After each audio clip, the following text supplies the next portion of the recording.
Hey guys, how y'all doing? Aaron here. Today is Monday, August 31st, 2015, and it's been 18 years since Princess Diana was killed in a car crash in Paris. Over the years, I've collected a lot of memorabilia related to that, and I've read many books and whatnot and on the subject, what happened that night to her.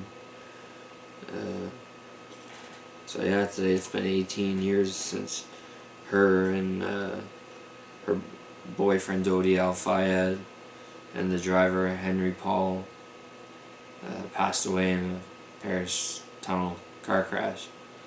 The driver Trevor Rees Jones survived. Actually, the bodyguard, he was in the front seat. The passenger, he survived. Major trauma.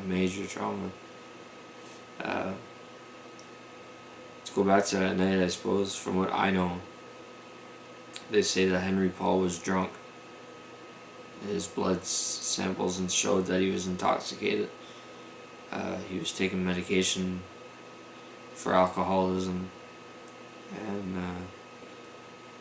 it was eyewitness reports report that they seen him drinking earlier in the bar that night, but their bodyguards, Dodi Al Fayed's bodyguards, swore that he wasn't drinking anything with alcohol in it. But he was taunting the paparazzi out front, saying, they'll be out soon, you're not going to be able to catch us, we're going to get away from you. So it was arranged, rather than for Diana and Dodi to leave out the front door of the Ritz Hotel, it was arranged that they would go out the back door, side door, and there's photographers right there showing Princess Diana getting into the Mercedes, and Dodi coming out, and there's earlier surveillance footage of them walking into the Ritz Hotel. The strange thing about that is that Dodi Al Fayed's father, Mohammed, had told Dodi to stay at the hotel and to not leave. And he said, the paparazzi are just trying to do their job. They're just taking pictures, doing their jobs or whatnot. Excuse me. He's like, just stay at the hotel and have your night there together. But Dodi didn't want to. I believe they were going to a restaurant. They were going to a restaurant earlier that evening and they canceled.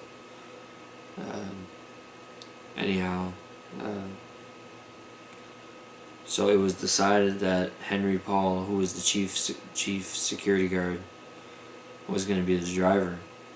And they usually had, I believe, a guy named Kez was usually Dodi's normal driver, but they went out the front to act as a decoy so that Diana and Dodi could get away.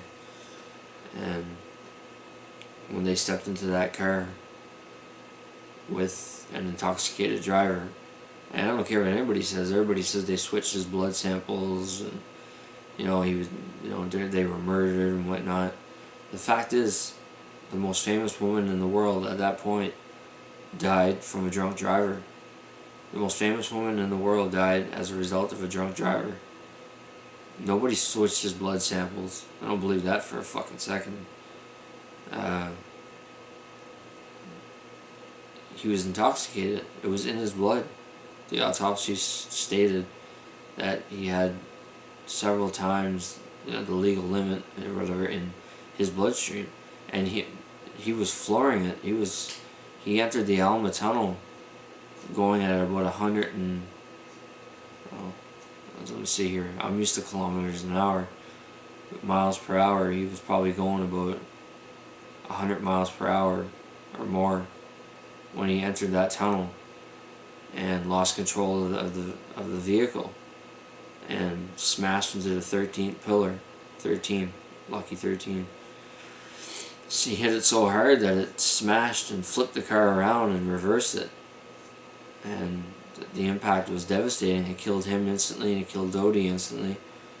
And like I said, the bodyguard Trevor Reese Jones survived, but his face was off, and nobody was wearing their seatbelts. And there is some pictures of them in the car, and they're not wearing their seatbelts. And it's supposed to be, Dodie was telling Henry Paul to floor it to get away from the paparazzi, who were trailing them on motorbikes and motorcycles and scooters and all that.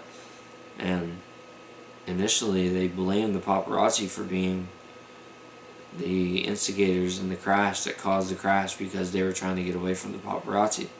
But when you think about it, that wasn't the case at all. They got into a car with a drunk driver, and in an inquest, the other bodyguards or whatever, they state that they don't believe that Henry Paul was intoxicated in any way, shape, or form, but his behavior that night, the way he was acting, stated otherwise.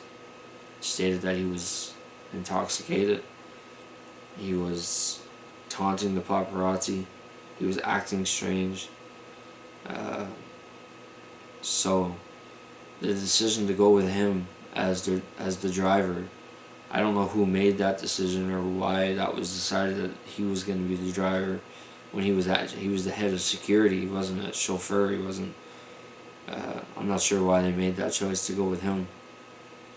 But sadly, and we all know what happened. Princess Diana died several hours later after the car accident.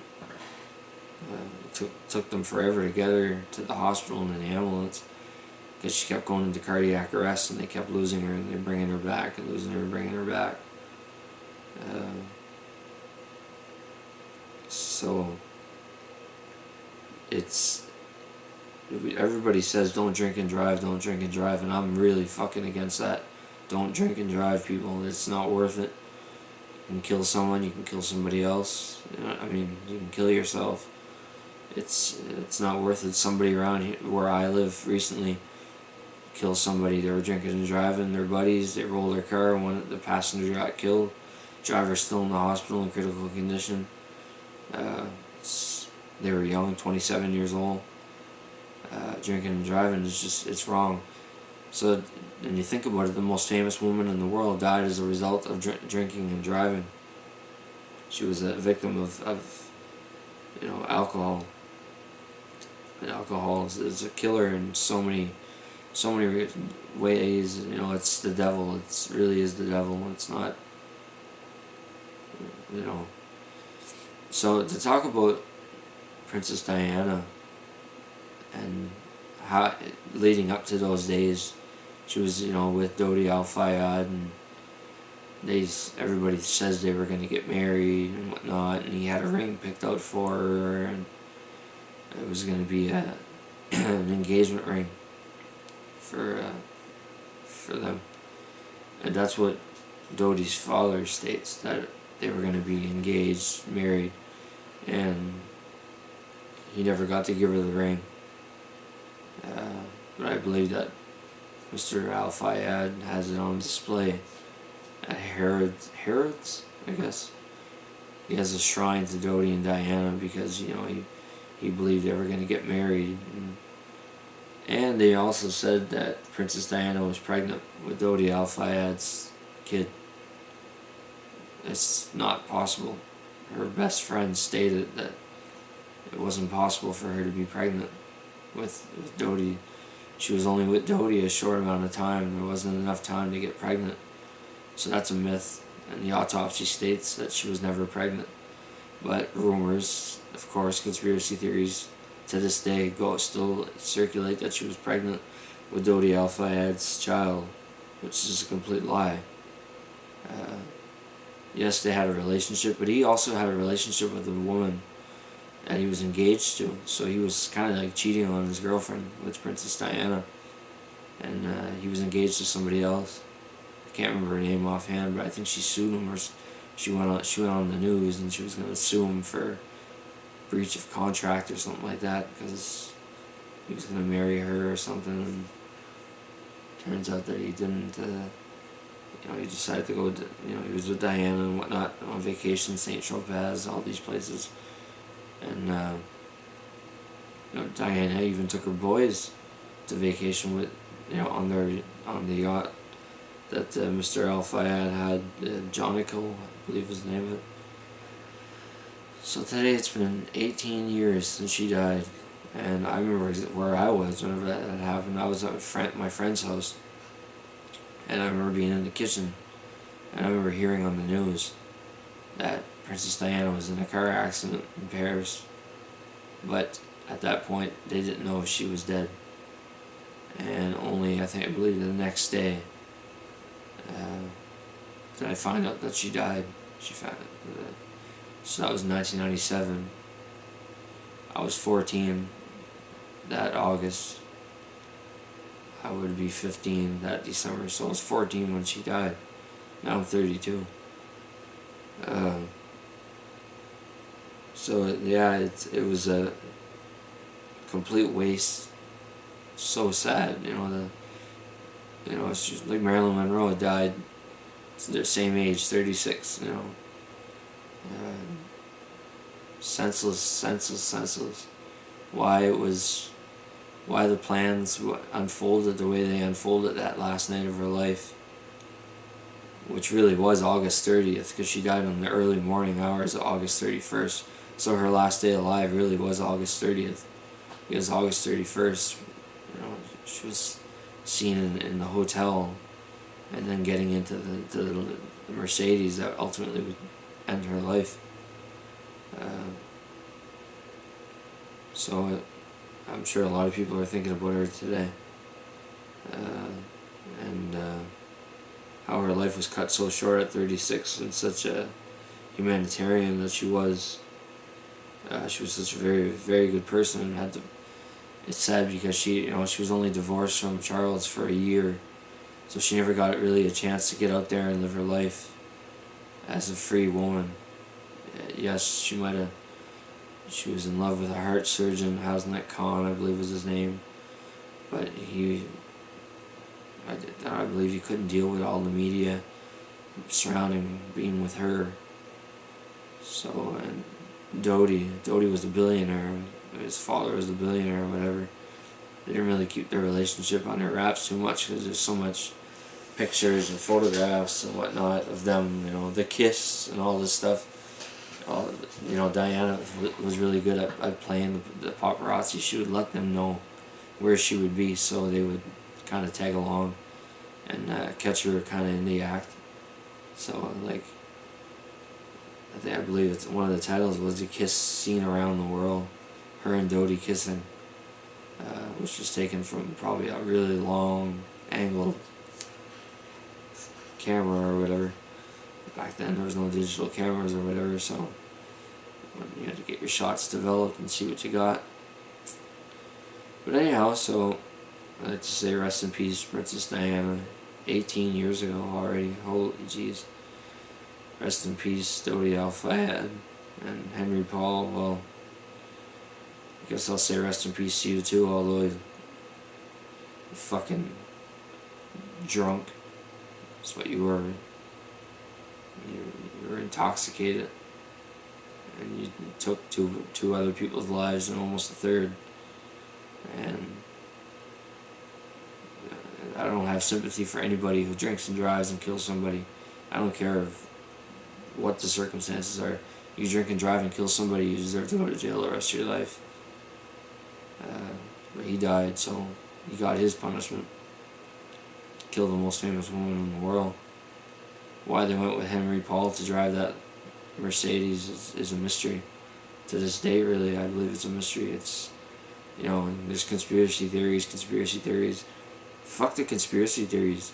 Princess Diana died as a result of an alcoholic, drunk driver who entered a turn into a tunnel going way too fast, going at 140 kilometers an hour in a 60 kilometer an hour, 90 or 80 kilometer an hour zone. He entered that flying to get away from the paparazzi. Yes, the paparazzi might have been at fault, but they weren't responsible for the crash. You know, Henry Paul was responsible for the crash. You know, he entered the tunnel too fast. You know, lost control of the car, and that was it. Lost control because he was going too fast because he was drinking. You know, he was drunk. So, you know, just want to say rest in peace. People remember her today. This is a little bit of her story about what I know. I know lots more, but there's no point in going on and on and on about it, I guess. Although sometimes I go on a lot. So, it's nice though, because she always said that she wished she would have had a daughter. And now that Prince William has a daughter, it's nice because she would have been a grandmother to a little boy and a little girl. And William's 33 now, and his mother died at 36. So, you know, he's almost his mother's age. So I'm sure they're thinking about her a lot today too as well. And you know how she would have loved to have been a good grandmother to her grandkids. So I think you can think about what might have been, but what is the point? You can't go anywhere with it, right? So anyhow, so rest in peace. 18 years ago. Seems like yesterday. Gee. Thanks for watching.